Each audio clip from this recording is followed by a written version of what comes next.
बड़ी खबर औरैया से आ रही है, जहां भीषण सड़क हादसा हो गया है। इस भीषण सड़क हादसे में 24 प्रवासी मजदूरों की मौत की खबर सामने आ रही है।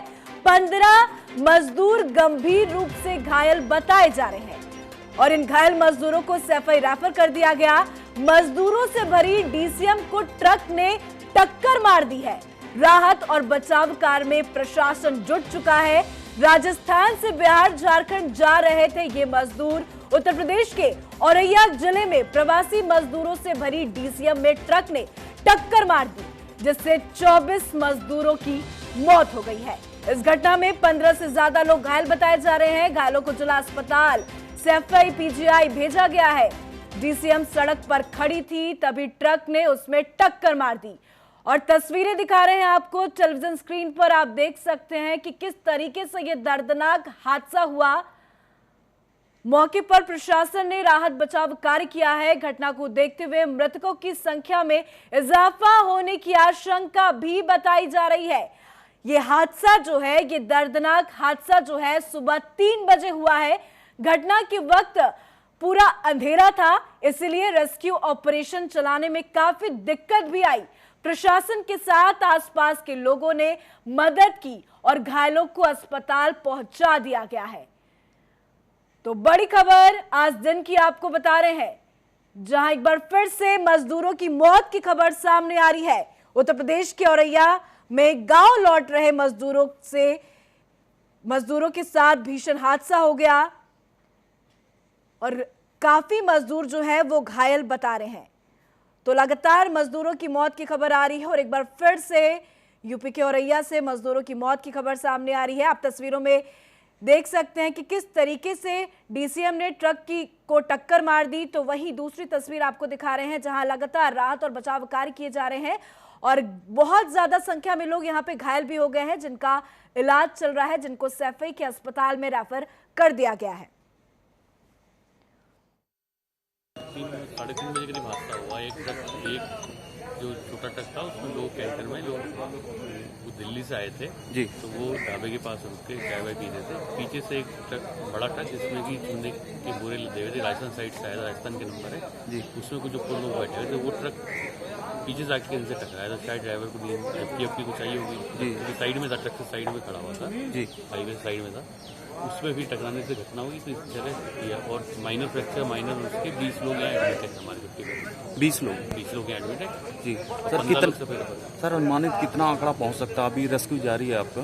कितने सारे हो चुके हैं? वहीं से हम 2 घंटे वहीं थे, तो सारा चेक कर लिया। वहाँ ऐसा कोई भी नहीं, सब जितने भी लोग थे सब यहाँ आ चुके हैं। जैसे किसी की डेथ हुई होगी और जी जिनको ट्रीटमेंट की जरूरत थी वो सही जगह पहुँचा। अभी हम लोग बाद में निर्णय करेंगे। कब निर्णय करेंगे? यहाँ बारंबार आपसे पूछते हैं, हर बात निर्णय पे छोड़ देती हैं। क्या वजह है? इतनी बड़ी घटना हो गई है, इस घटना के पीछे आप बात को रोके क्यों हैं? क्या कारण है इसके पीछे? क्यों रोके हैं आप? अभी हम लोग उसका मैनेज कर रहे हैं। नहीं, कैसा मैनेज कर रही हैं आप? अभी दिशा निर्देश प्राप्त कर रहे हैं। उसमें जो है कोरोना के चलते कितनी मौतें हुई हैं अभी तक? 24 डेड बॉडीज आई हैं। राष्ट्रीय राजमार्ग पर जो मजदूर आ रहे थे ट्राला में बैठकर फरीदाबाद से विभिन्न प्रदेशों के लिए जा रहे थे, झारखंड और बंगाल बिहार के लिए, गोरखपुर के लिए जा रहे थे और पीछे से अनियंत्रित डीसीएम ने टक्कर मारी।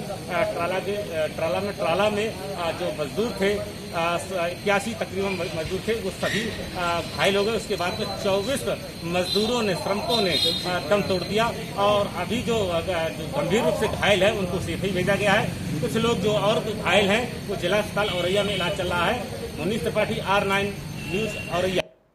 तो आप तस्वीरों में देख सकते हैं कि किस तरीके से दर्दनाक ये हादसा हुआ। रेस्क्यू ऑपरेशन चल रहा है और ये जो आंकड़े हम आपको बता रहे हैं, 24 की मौत, ये आंकड़ा अभी बढ़ भी सकती है, क्योंकि अंधेरा था जिस वक्त रेस्क्यू ऑपरेशन ठीक से नहीं हो पाया और सुबह सुबह की ये घटना है, तो लगातार इसमें बचाव कार्य भी किए जा रहे हैं। घायलों को अस्पताल में भर्ती कराया गया है और इस खबर पर ज्यादा अपडेट के साथ हमारे संवाददाता औरैया से मुनीश हमारे साथ फोन लाइन पे बने हुए हैं। मुनीश, आपने जायजा लिया, आप उस जगह पे गए, क्या कुछ हालात वहां पे बने हुए हैं? क्योंकि रोजी रोटी के संकट के बीच लगातार प्रवासी मजदूर जो है वो भयानक हालातों का सामना कर रहे हैं। अलग अलग जगहों से ये खबरें सामने आ रही है जहां मजदूरों की मौत हो रही है।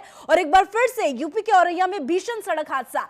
सबसे बड़ा तो ये सवाल यहां खड़ा होता है कि इस भीषण सड़क हादसे का जिम्मेदार कौन है मुनीश?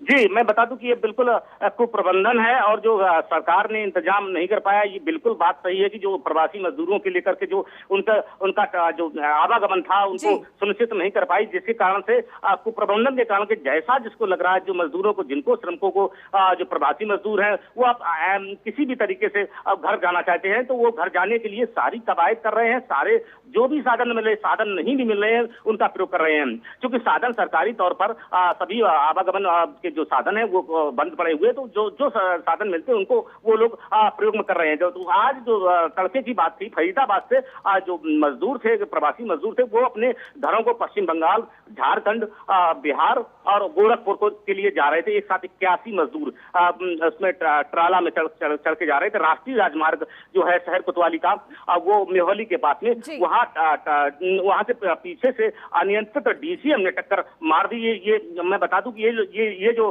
ट्राला था जिससे इस मजदूर सवार थे, सारे लोग, ट्राला था वो खड़ा हुआ था और उसमें बोरियां थी, किसी चीज की तमाम बोरियां लदी थी। तो ये जब उसने डीसीएम ने टक्कर मारी है तो टक्कर के कारण से अनियंत्रित होकर के ट्राला पलट गया है। पलटने से ये सारे कुछ मजदूर बोरियों के नीचे दब गए, कुछ उस वाहन के नीचे दब गए, जिसके कारण से बहुत जो कैजुअलिटी थी मजदूरों की गंभीर उससे घायल हुई। चूंकि तड़के के बाद थी, प्रशासन ने तेजी दिखाई, लेकिन अंधेरा होने के कारण से रेस्क्यू थोड़ा सा स्लो हो पाया, लेकिन फिर भी रेस्क्यू तो बाद में किया गया और 24 जो मजदूर थे उनकी मौत हो गई और तकरीबन 15 जो मजदूर है। मुनीश, आप लाइन में हमारे साथ बने रहे। इस वक्त हम अपने दर्शकों को सुनाते हैं, क्योंकि इस हादसे को लेकर जय नारायण जो केडीजी है उनका क्या कुछ कहना है, जरा वो भी सुन लेते हैं। और एक ट्राला गाड़ी थी जयतमना जो है, जिसमें ज्यादा लोग थे जयतमना जो है, और दूसरे में डीसीएम थे। ज्यादा जो कैजुअलिटी की बात आई है, जो ट्राला में लोग थे जाते हैं, उन्हीं में से जाते हैं 24 लोग की भी सूचना है जयतमना की उनकी है। और लगभग 15 लोग जाते हैं सैफई इटावा में जाते हैं, उनको जाते हैं, पर जो घायल नहीं जाते हैं वहाँ भेजा गया। 21 लोग करीब जाते हैं अपना यहाँ औरैया में जाते अपना जाते हैं अस्पताल में। जी, तो मुनीश, हमने सुना एडीजी क्या कुछ कह रहे थे। काफी संख्या में जो लोग हैं उन्हें सैफई के अस्पताल में भर्ती कराया गया। मुनीश, आपसे जानना चाहेंगे कि जो अभी घायल हुए हैं, जो भी मजदूर हैं, उनकी अभी हालात को लेकर कोई खबर सामने आई है क्या, और कितनी संख्या में ये पूरे के पूरे मजदूर जो हैं वो इस ट्राला में सवार थे, ये भी आपसे जानना चाहेंगे।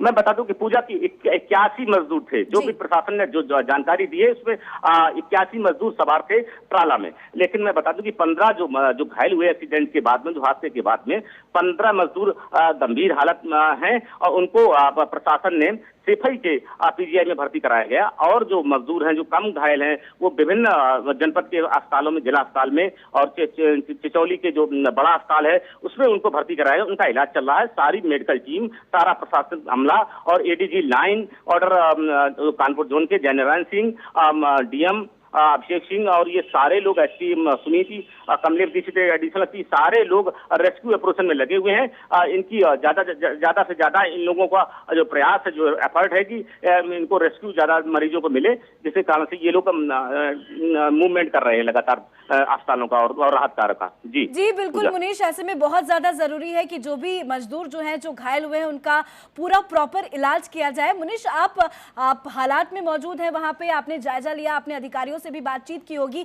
सभी तो आंकड़े बता रहे हैं कि इतने मरे, इतने घायल हुए, पर जिम्मेदारी किसकी बनती है? किसी ने अपनी जिम्मेदारी मानी है क्या? नहीं, जिम्मेदारी की तो अभी बात जो चूंकि अभी अपने एडीजी लाइन ऑर्डर से फिर एक बार पूछा तो उन्होंने ये बताया कि मैं इसकी विवेचना कर रहा हूँ। पहला मेरा जो काम है, पहला जो प्रशासनिक जो काम होता है वो राहत कार्य का होता है। ये मैंने कहा गिरफ्तारी, उनसे पूछा मैंने कि गिरफ्तारी हुई कि नहीं हुई है, कि जो दोषी जो डीसीएम जो चालक था उसकी गिरफ्तारी, ये उन्होंने नहीं बता पाया है। उन्होंने कहा विवेचना का पार्ट है कि कौन इसमें दोषी है और किसके कारण से, किस लैक से, किस कमी से, किस किस कुप्रबंधन से, क्या लोकल एडमिनिस्ट्रेशन का कोई कुप्रबंधन है या और भी परिस्थिति जन्य, तो उस कारण से उसकी जांच चल रही है। फिलहाल प्रशासनिक अधिकारियों का कहना है कि अभी हम लोग राहत कार्य में जुटे हुए हैं। पूजा जी बिल्कुल मुनीश, राहत कार्य तो चल रहा है, पर ऐसे में मजदूरों की समस्या को भी प्रशासन को समझनी चाहिए, क्योंकि कोरोना का संकट काल चल रहा है। ऐसे में प्रशासन भले ही कह रहा है कि आप जहां हैं वहीं रहिए, पर मजदूर जो है वो रोजी रोटी के संकट के बीच जो भी मजदूर है वो अपने घर किसी भी हालत में जाना चाहते हैं, और लगातार पलायन की खबरें सामने आ रही है, लगातार मजदूरों को भेजा भी जा रहा है। पर मुनीश, यहाँ पे सवाल जरूर खड़ा होता है कि किसकी लापरवाही की वजह से लगातार ये घटनाएं सामने आ रही है, लगातार सड़क दुर्घटना हो रही है। कभी ट्रक ने टक्कर, ट्रक जो है पेड़ से जाके टकरा जाती है, अलग अलग जगहों से खबरें आती है, तो कभी किसी ना किसी वजह से सड़क हादसा हो जाता है। पर हादसा का वजह यहाँ पे जो औरैया की जो खबर ये सामने आई है उसमें सबसे मुख्य वजह क्या बताई जा रही है? क्योंकि मुनीश, ड्राइवर की जिम्मेदारी बनती है कि जो भी उसमें सवार है मजदूर, उनको सही सलामत घर पहुंचाया जाए। तो ऐसे में ड्राइवर क्या नशे से गाड़ी चला रहा था या उसकी आंख लग गई थी? वजह क्या बताई जा रही है जिस वजह से टक्कर हो गया? देखिए, फौरी तौर पर जो ड्राइवर की जहां तक बात हो रही, ड्राइवर निश्चित तौर पर दोषी है। ये निश्चित तौर पर ये अभी विवेचना का पार्ट है कि वो नशे में था कि नशे में नहीं था, और उससे असावधानी में हुआ है या वो सो गया। लेकिन मुझे जो लगता है, जिस परिस्थिति लग रही है कि वो ड्राइवर उसकी झपकी लग गई, तड़के की बात थी और उसकी नींद उसको आ गई, इस कारण से उसने टक्कर मार दी। ये मुझे ये जो लग रहा है, जो परिस्थिति जन साक्ष्य जो देखने को मिल रहे हैं। लेकिन जहां तक बता दूं कि जो मजदूरों के पलायन की बात है, मजदूर ये राष्ट्रीय समस्या है, पूरे देश की, भारत की राष्ट्रीय समस्या है। ये कोई एक जिले की समस्या नहीं है। इसको लेकर को सरकार को, केंद्र सरकार को, मैं तो कहूंगा केंद्र सरकार को गंभीर होना चाहिए और इस पे तुरंत इससे एक्शन होना चाहिए कि उसका प्रबंधन, आपदा कमेटी इसके लिए डिसास्टर मैनेजमेंट इसको गठित करना चाहिए प्रवासी मजदूरों के लिए। बिल्कुल मुनीश, आपने बिल्कुल सही कहा कि सरकार को भी सख्त होना चाहिए, क्योंकि एक दो की संख्या में नहीं बल्कि कई ज्यादा संख्या में मजदूरों की मौत की खबर सामने आती है।